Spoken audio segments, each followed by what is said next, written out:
Bukod sa paligsahan sa tabing dagat at pagpupugay kay San Juan Bautista, mas malalim na debosyon at pangangalaga sa kalikasan ang isinusulong sa Hibok-Hibok Festival sa Camiguin. Ang Pista Pinas tunghayan sa report na ito. Masusubok ang lakas ng mga suntok, pero ang tamaan, tubig dagat ang malalagok. Hamon sa pagbalanse, panalo ang unang makakaabante. Palong-palo ang bawat kupunan, depensa ang labanan.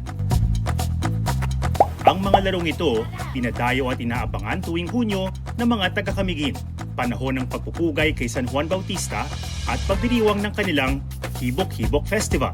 Bilang kilala ang Camiguin sa bulkang Hibok-Hibok, ito na rin ang pinangalan sa kanilang pista.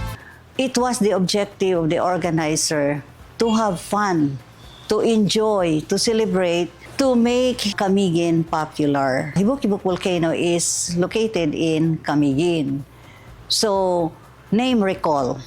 So that is why Hibok-Hibok was chosen. May fluvial parade at iba't ibang kasiyahan at kompetisyon na idinaraos sa tabing dagat. There is no traffic during this day.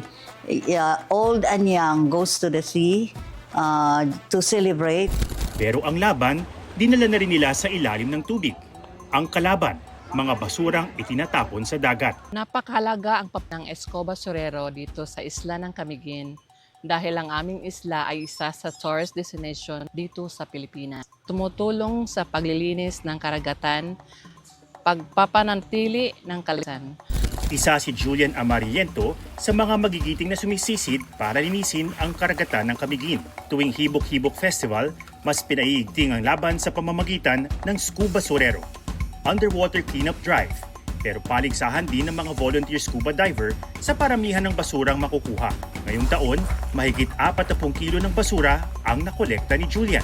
Ang karaniwang makikitin doon sa ilan ay yung glass bottles, old clothes, nylon ropes. Nagtulak po sa akin para makaisa nitong aktibidad para mabigyan pang tiyempo ang ating karagatan.